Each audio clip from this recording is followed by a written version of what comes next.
seen openings of factories. To date, we have a total of 232 projects. These are factories that are at various stages of implementation under the 1D1F initiative. We have 76 factories that are actually operating, and when we add this, it will be number 77. We have 107 projects under construction, 13, and where construction began for factories, 36. Other notable investments include the 1D1F initiative in terms of the Rural Enterprises Program on empowering the novel agribusiness-led employment, or the Youth Enabling the Youth Initiative.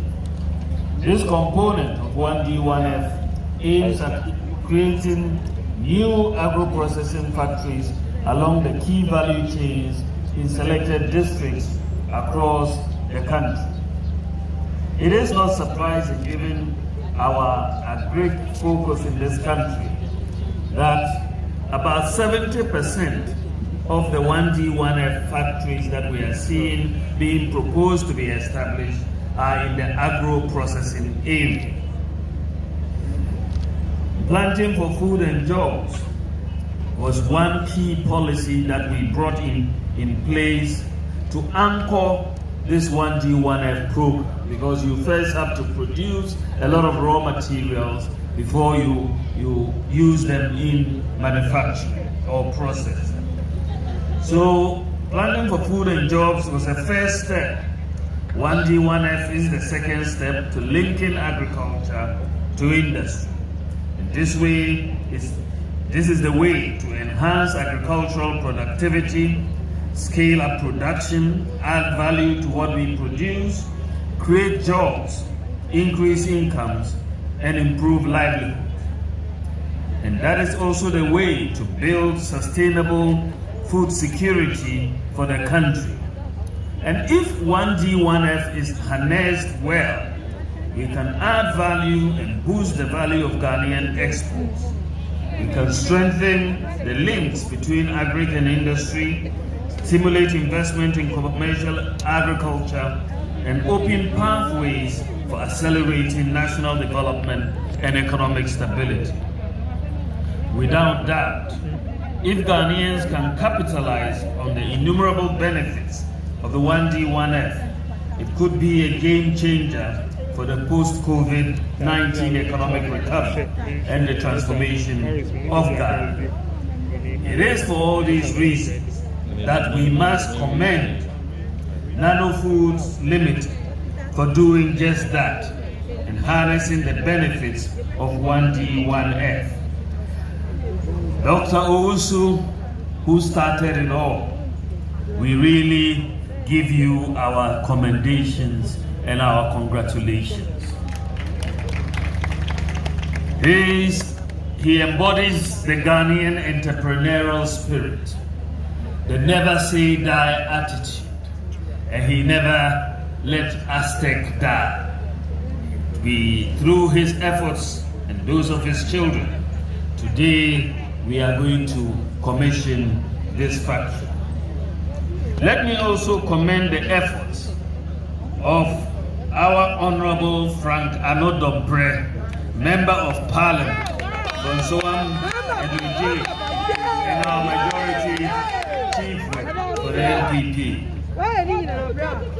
He has been very instrumental in linking the company, Nano Foods, to the 1D1F Secretariat, the Ministry for Trade and Industry, and most importantly, the funding partner, the Ghana Export and Import Bank, Ghana Exim Bank.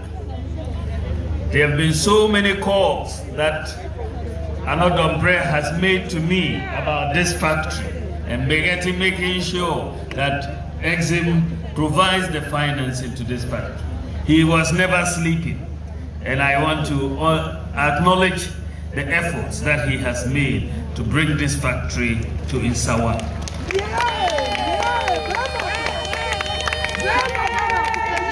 Waya depa na mumpini ye. Hey. Mumpini ye.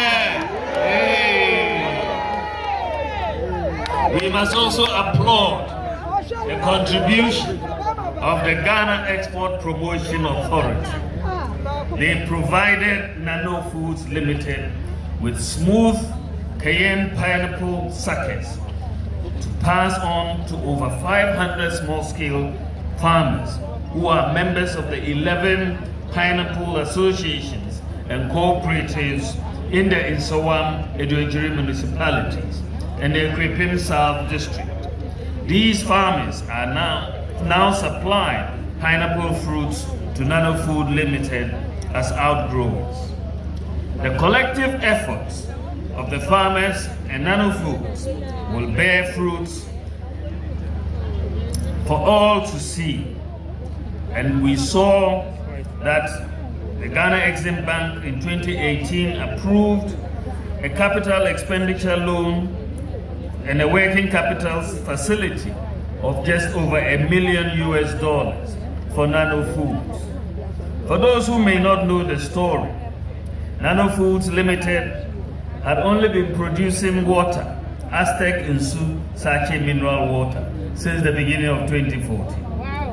Now it can harness opportunities in the food industry due to its own hard work, bringing farmers together and now this injection of capital.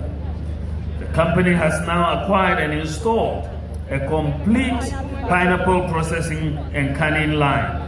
It now also boasts of a modern and efficient quality control laboratory. The pineapple processing plant and machinery can process and package up to 6,000 metric tons of pineapple fruits into juice per annum.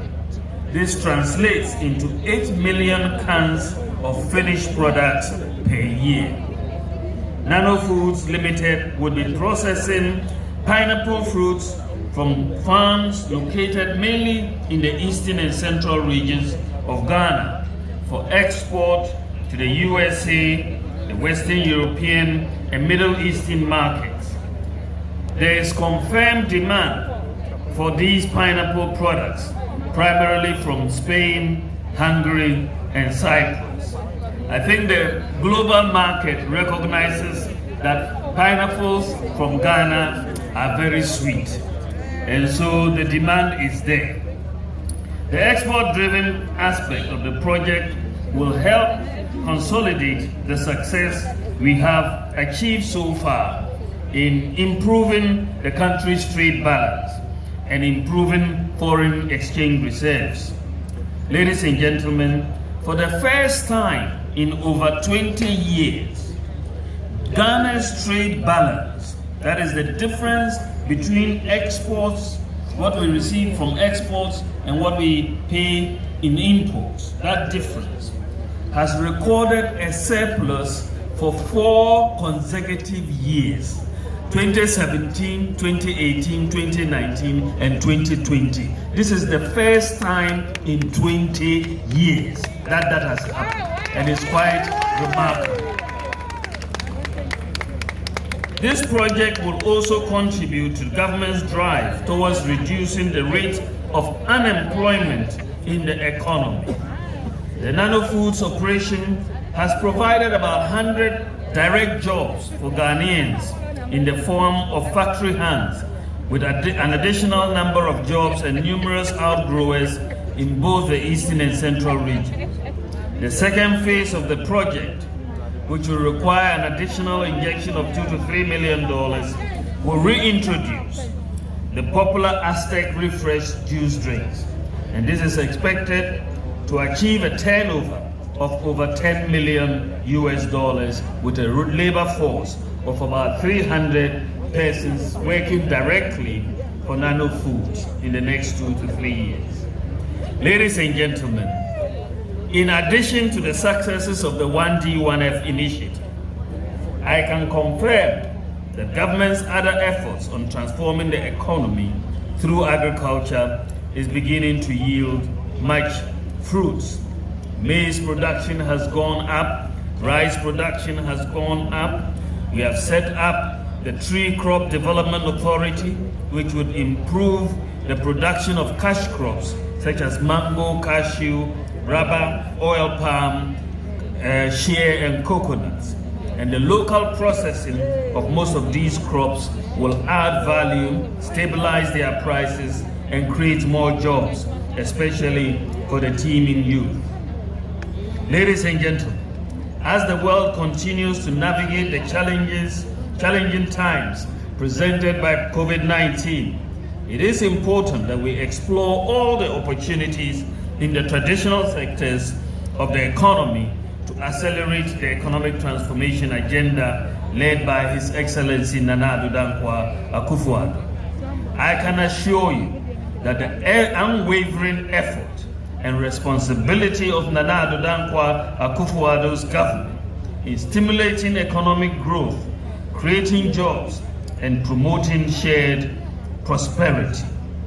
Finally, I would like to thank all of you and all the other institutions that played diverse roles in making this day and this project a success.